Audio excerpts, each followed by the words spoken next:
Hey guys, Maverick Christian here. In this vlog episode, I'm going to talk a bit about being on the Geeks Without God podcast and what happened afterward, and about a certain debate challenge.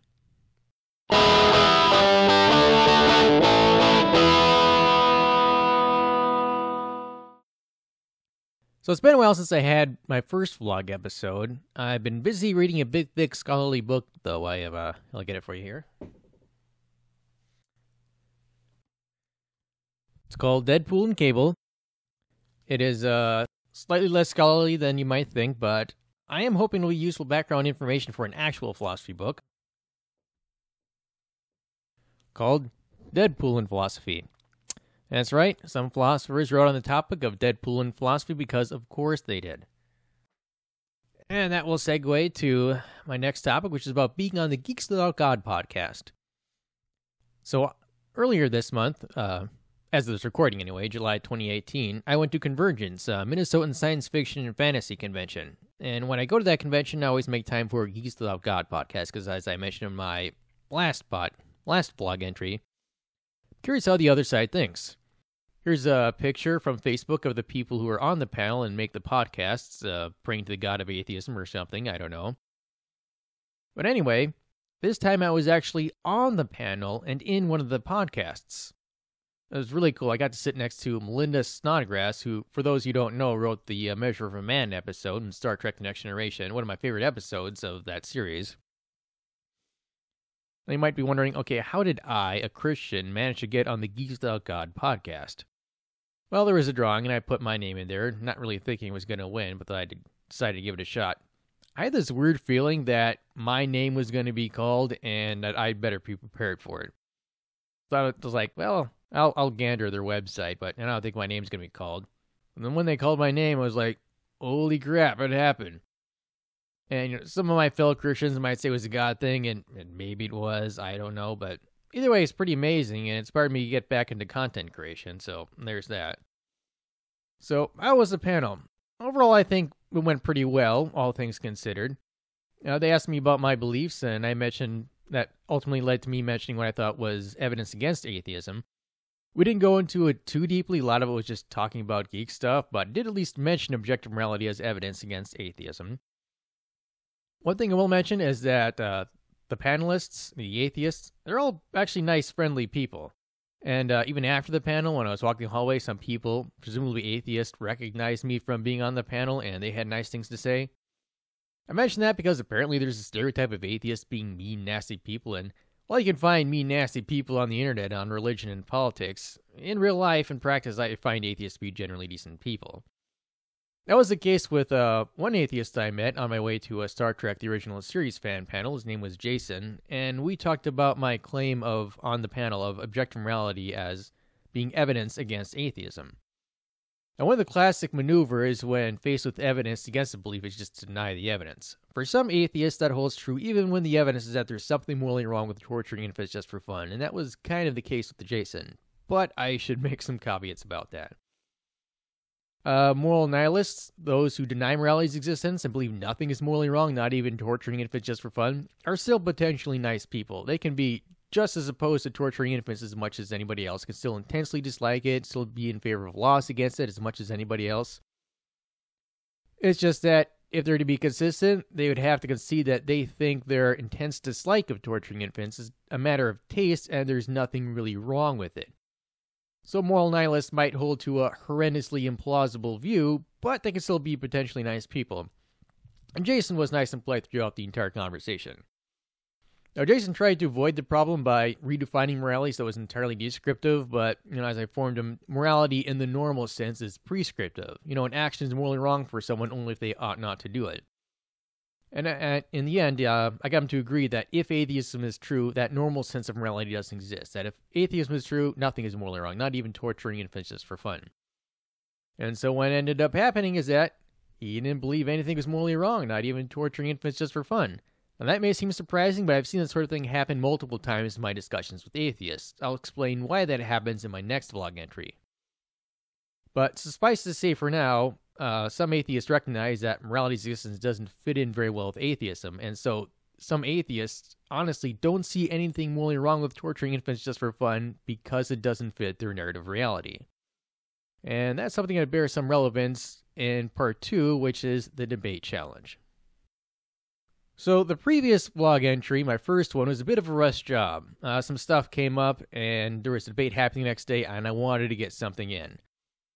Sometimes I misspoke. Like there was this one time where I wanted to talk about evidence for God, but then at the last moment decided to change it to philosophical arguments for views favorable to Christianity, and it ended up a jumbled mess. Most blog episodes would be like more apologetics oriented, like evidence for the existence of philosophical views favorable to Christianity. So I figured most people would understand what I meant, but there was this one viewer who took what I said a bit too literally and broadcast it for the world to see. No atheist out there has ever denied that there is evidence that there are philosophical arguments regarding the existence of the gods. Yeah, so there's that, and that man is Desertphile. He's the guy who challenged me to a debate. And he also said some things that weren't quite true. I won't go through every false and misleading thing he said, but I'll just go through a couple examples. So here's one of them. You already know what all of the flaws in your arguments are. You already know that your arguments are wrong. You just don't care.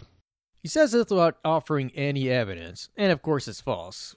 You know, for the arguments that I think work and claim work, I think they work. I don't think they're wrong. Here's another bit. This is a comment he made on my first vlog entry. Desertphile. This silly goose has never debated an atheist. He wouldn't dare. He knows better. Never Christian. I've debated atheists on several different occasions, and one of those debates is on this very YouTube channel. I have another debate tonight, and I give a link to it. Desertphile. Where? You have 4 videos on this channel, and none of them brought any debate.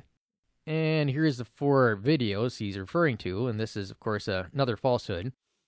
You can tell which of the 4 videos is a debate because the word debate is the first word of the video's title. And in case he decides to delete his comments, I have taken precautions to provide backup proof in the description below. So why did Desertphile go on the internet and tell lies about me?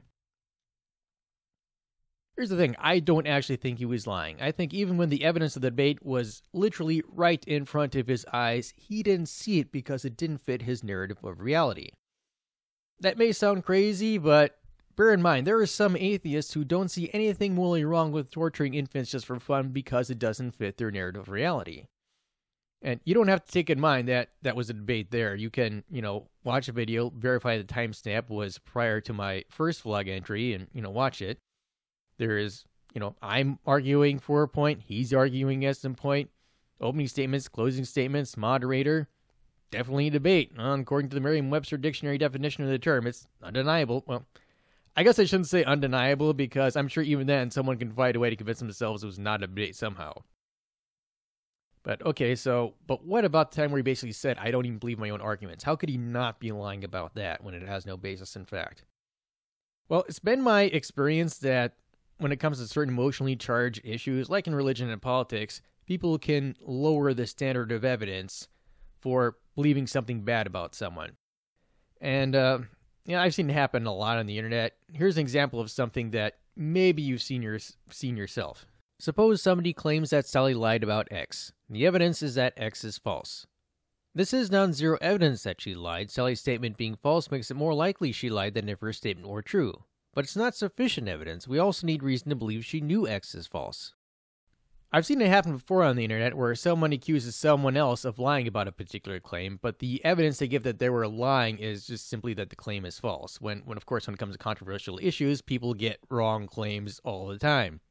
It happens. And so you might think, okay, well, how does that apply here? Well, here's how someone might reason. Someone could say, oh, Maverick Christian, he's lying about his arguments being successful. What's the evidence for that? How do you know this? Well, Maverick Christian claims that his arguments for his beliefs are successful, but they're not successful. Therefore, he's lying about it. Now, obviously, that's not sufficient evidence, but you can kind of understand how someone who's willing to believe the worst about someone on the basis of slight evidence might reason something like that.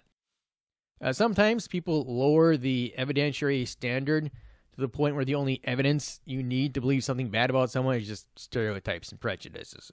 It's unfortunate, but that's kind of what happens sometimes. So what about the actual debate challenge? Well, here it is. Pick one topic. 59 seconds or less. State what that topic is, and if you affirm or deny it. I know you won't. So here's my claim. I claim that the following is a sound argument against atheism. Premise 1. If atheism is true, objective morality does not exist. Premise 2. Objective morality does exist. Conclusion, therefore atheism is false.